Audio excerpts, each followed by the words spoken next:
Joining us now is retired FBI Special Agent Daniel Brunner and defense and trial attorney Misty Marris. Thank you both for being here on this holiday week. We're looking at these pictures from inside of the court, live pictures there as we await this arraignment to go on. Very different from what you're going to see in federal court, right? Because there are no cameras allowed in the court. Misty, he's going to be arraigned on state murder charges, among other counts. How will this go down today? Just describe what we expect to see in this arraignment. So today, Mangione will appear with his lawyers before the judge. The judge will ask if he understands the charges that have been brought against him. Will say that there's been a grand jury indictment on those 11 charges. At that point, he'll be asked to enter a plea. I would presume, Sarah, at this point, the plea is going to be not guilty. There could be a discussion of definitely scheduling, but there could be raising issues regarding evidentiary issues. If the defense does so, that could be something that will give us some insight as to how that defense may play out down the road. This is going to be a largely procedural appearance. However, there's the added complication that we know we have the parallel federal court case. So there's certainly going to be some discussion about how that logistically is going to move forward in state court. But certainly keep an ear out, because we may hear some information that will give us some insight as to how the defense may formulate and shape. Yeah, in those parallel cases, he has his attorneys who would have to do both, whereas the state and federal courts have two different prosecutors. So there has to be some coordination there. Daniel, when he was brought to court, we saw these extraordinary scenes when he was brought from Pennsylvania to New York. We saw the NYPD, the FBI, the mayor, the police commissioner, all surrounding them.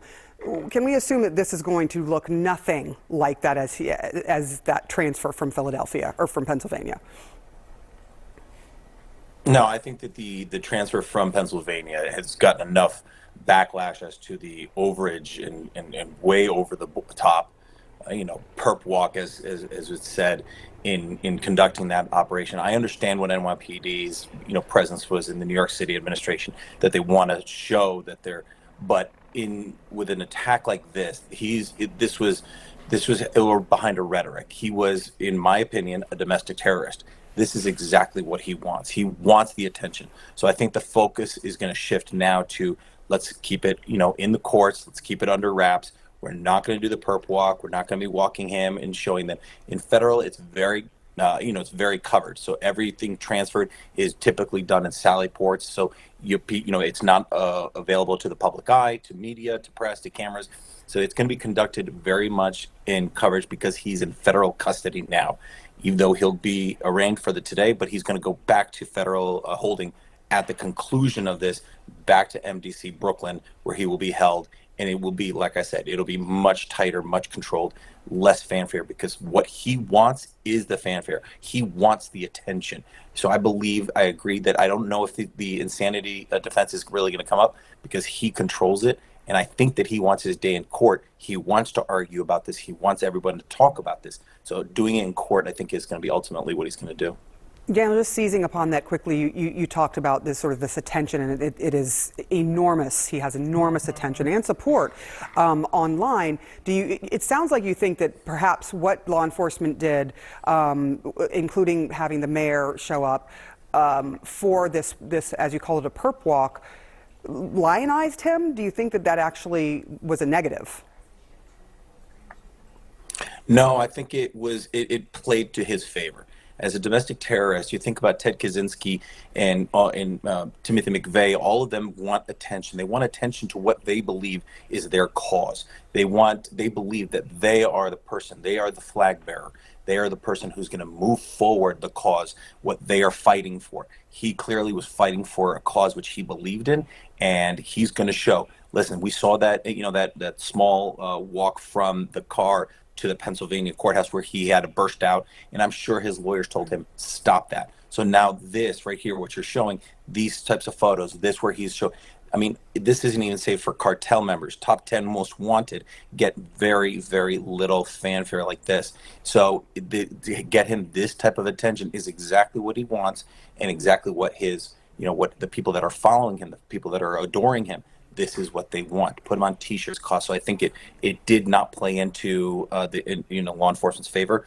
I think that it definitely was in his favor on that walk. So I think everything's going to be calmed down now after this. All right, Misty, I do want to ask you about Mangione. You touched on this a little bit, that he is also, of course, facing federal charges, and he was arraigned on those on Friday. How is it decided which case goes first? So there could be a little push-pull behind the scenes, Sarah, where the feds and the state-level prosecutors may have arguments about whose case is going to take priority and what case is going to go first. Now, because the New York State charges have been filed, they were the first to be filed, it's likely, and it looks like, the state case will likely be proceeding before the federal case. The federal case procedurally is a step or two behind. That being said, there's a major change coming our way as far as who's in charge of the Department of Justice and the Attorney General come January 20th. So could that shift? Could there be a push for the federal charges to go first? Absolutely. But as of now, it's likely the state court case is going first. And look, there's a lot of coordination behind the scenes, especially with respect to a joint investigation and what materials will ultimately be disclosed to the defense team from those prosecutors. So having those two parallel prosecutions on the state and federal level opens up a whole other host of discovery obligations for what needs to be turned over to the defense side. So there's a level of coordination, but to your point, Sarah, they do proceed individually. So there's two different prosecutors, two different courtrooms, two different evidentiary decisions that will be made. Sometimes having that state case from a prosecutor's perspective, where that case goes forward on the state level, but the federal charges are looming, that's a huge leverage point. Misty Marris, Daniel Brunner, thank you both so much. And again, we're just watching live pictures there from inside court as we wait for Luigi Mangione to go to his first court appearance in state court for his arraignment. We will bring you the details as soon as we get them. Kate?